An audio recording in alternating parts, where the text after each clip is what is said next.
Halfland, an ahistorical prehistory. Part 19. The Brothers Broadleaf.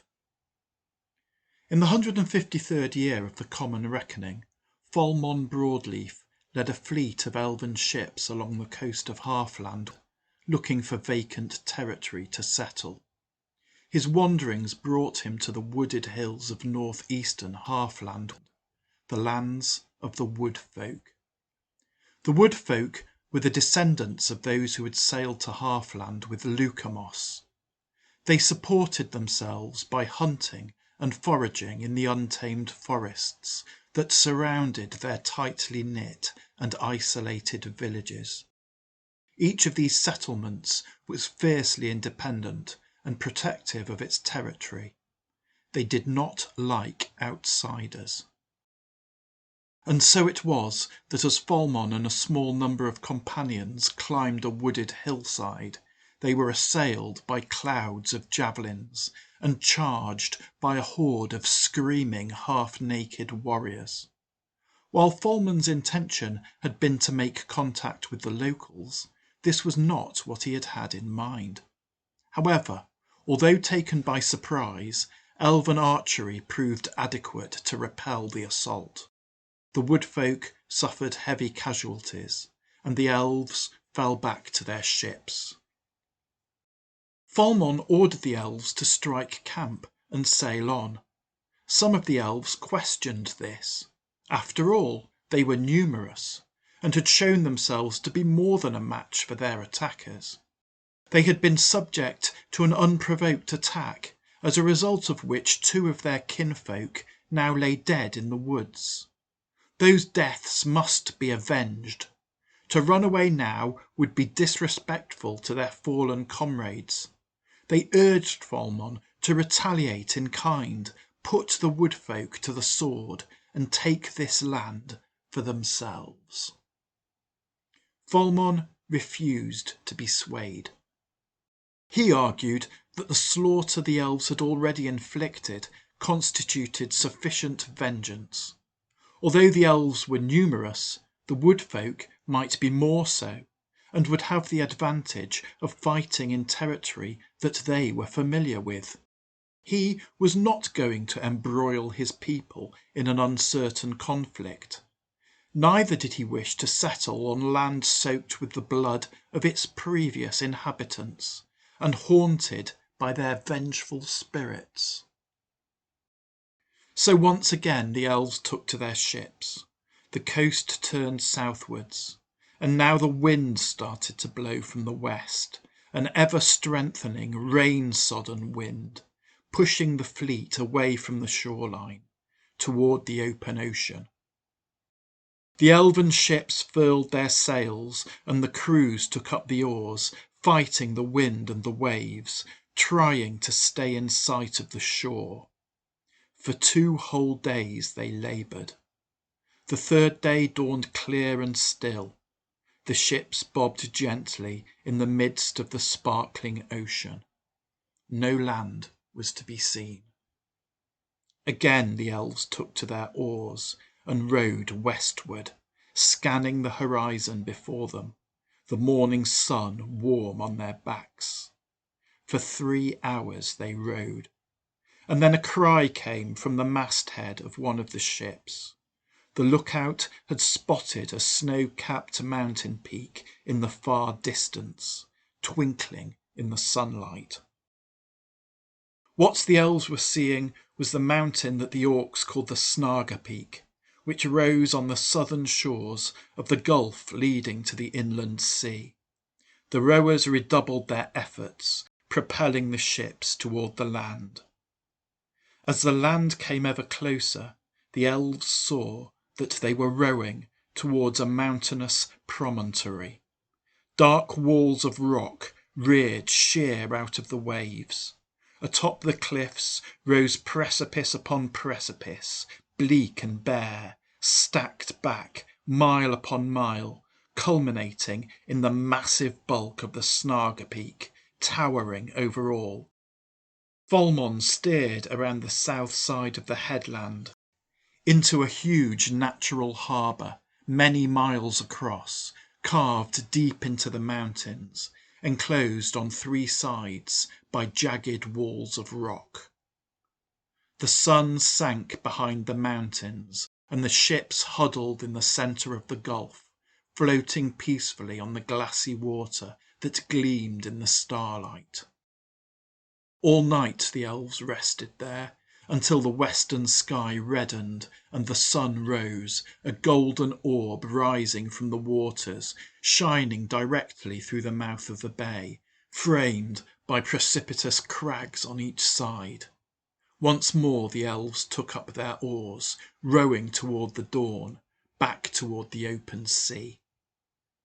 As the waters widened before them, the crags on their right became progressively lower and smoother.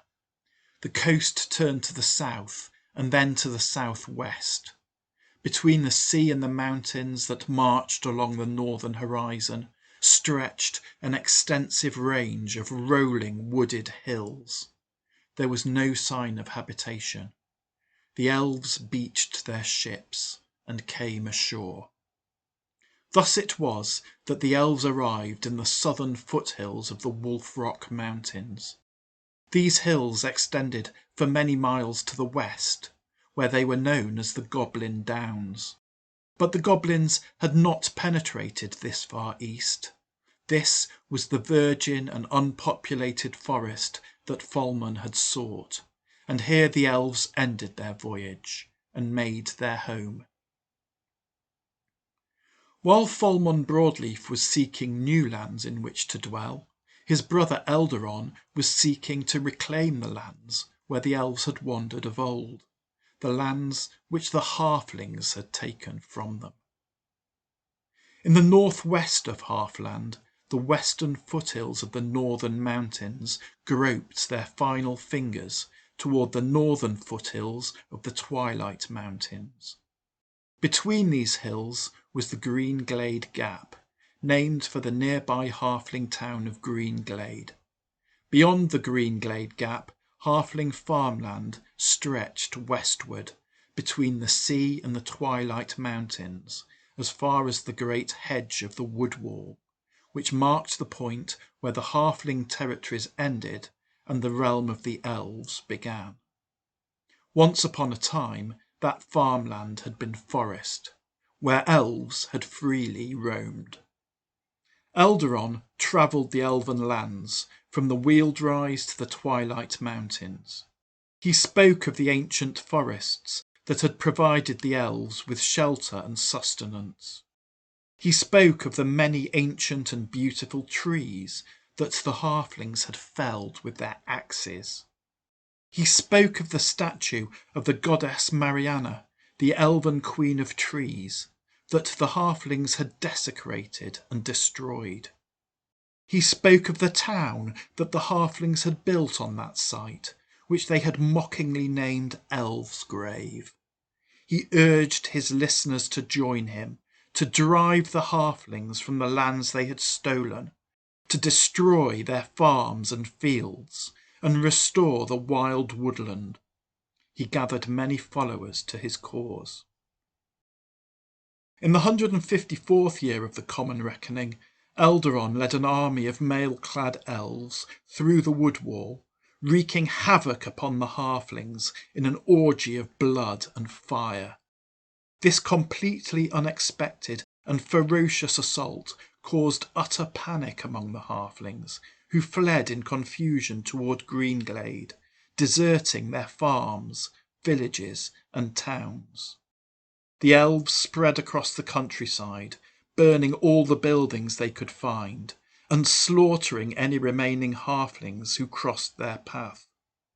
Eldaron led a group of elves into the now empty town of Elvesgrave and levelled it to the ground, leaving not one brick laid on another.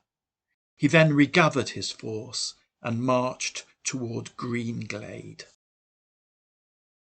Columns of halfling refugees converged on the Greenglade Gap, pursued by Eldaron and his army. As the elves closed on their quarry, a number of halflings determined to turn and make a stand, trying to delay the elven advance, buying time for their wives and children to escape the elven swords. Thus was fought the Battle of the Greenglade Gap. The elves won a crushing victory. But the halflings' valiant rearguard action was not in vain. Encountering this resistance caused Eldaron to proceed with more caution, allowing the bulk of the refugees to get away. Eldaron marched into Greenglade, and it received the same treatment as Elvesgrave. Having for the moment sated his hatred of halflings, Eldaron withdrew a few miles, back to the Greenglade Gap, which became the new frontier. The elves set about obliterating any remaining trace of halflings between the wood wall and the Greenglade Gap. The deserted halfling towns, villages and farms were destroyed. Nettles and brambles proliferated in what had once been fertile fields, which slowly reverted to woodland. Elves wandered freely through the desolation, proud of their handiwork. Many of the displaced halflings continued westwards, crossing Bensby Bridge and then heading down the south bank of the Silver Stream, passing by Hamfistham, Muffins and Elmgrove, into the lands that had been taken from the Skeldings. Many halflings who had lived in Greenglade and its environs upped sticks and joined them. They did not wish to live in proximity to the elven frontier. But not all. Some halflings remained in the lands immediately to the east of the Greenglade Gap, and archaeology indicates that Greenglade was at least partially rebuilt. Its inhabitants organised a militia to rapidly respond to any further elven incursions. But, for the moment, no such incursions occurred. Eldaron Broadleaf won much glory as a result of his defeat of the halflings, glory in which he basked. But after a year or two, that glory and the attendant adoration, to which he had become accustomed, began to fade. This distressed him, and he cast about for a new cause in which he could lead the elves to military success. He first urged a further attack upon the halflings, but there was little enthusiasm for this among the elves. The goddess Mariana had been avenged, the Elvenwood had been restored, and justice had been served. More pertinently, the halflings were now alert to the risk of elven aggression, and their defences were organised. Even if such a campaign ultimately resulted in an elven victory, that victory would be bought at a price of many elven lives, and it was by no means certain that it could be bought at all. So Eldaron turned his attention southward.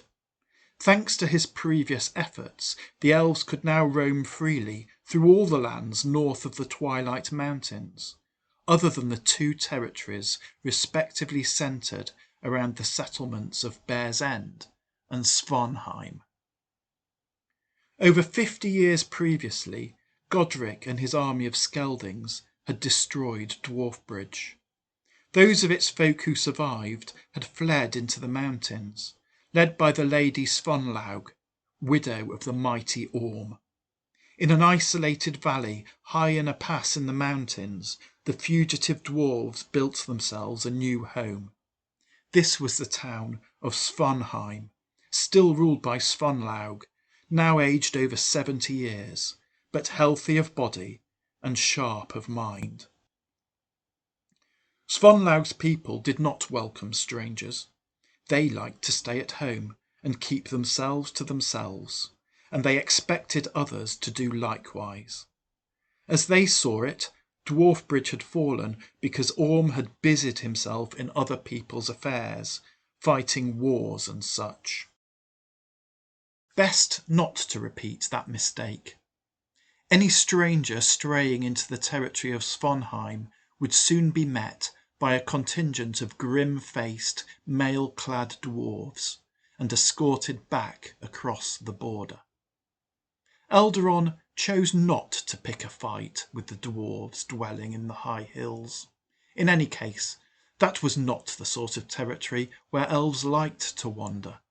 The dwarves were welcome to it, but Bear's End was another matter. Bear's End was a town of men. It too was founded by refugees from the wars of Godric, in this case by the folk of Ingolf and Agnes Bearslayer, respectively brother and widow of the defeated Grimbold. They fled from the tyranny of Aldric, crossing the mountains and descending through the foothills to the wooded plain beyond.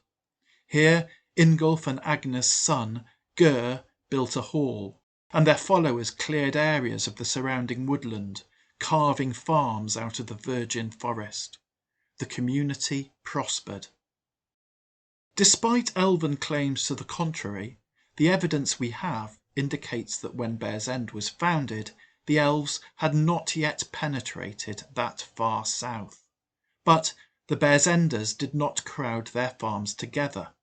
They liked to have their own space. A typical farm would consist of 2 or 3 fields and a small huddle of buildings, all surrounded by untouched forest, with the nearest neighbours a mile or more distant. Thus, when the elves came on the scene, they were able to pass through the corridors of woodland between the farms, coming and going largely as they pleased. At this time, the lord of Bear's End was Ger, the son of Agnes Bearslayer. He encouraged his people to proffer the hand of friendship, allowing the elves to hunt and forage in the forest and freely trading with them. This had the desired result. Relations between the elves and the Bear's Enders were peaceful, to the benefit of both parties. But as time passed, the people of Bear's End multiplied, and their territory expanded further and further, and the numbers of the elves also increased. The elves complained that the Bear's Enders were stealing and destroying all the forest, and the Bear's Enders complained that the elves were killing all the game and picking all the mushrooms. Tensions started to build, and then, in the 157th year of the Common Reckoning, Ger died, replaced as Lord of Bear's End by his sister's son, Oswin. Oswin took a less tolerant attitude.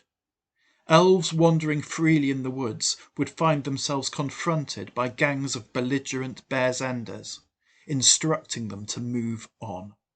The elves resented this, so when Eldaron urged them to take action to defend the forest and their rights, he found a receptive audience. Matters came to a head when an itinerant band of elves attempted to purloin a herd of pigs.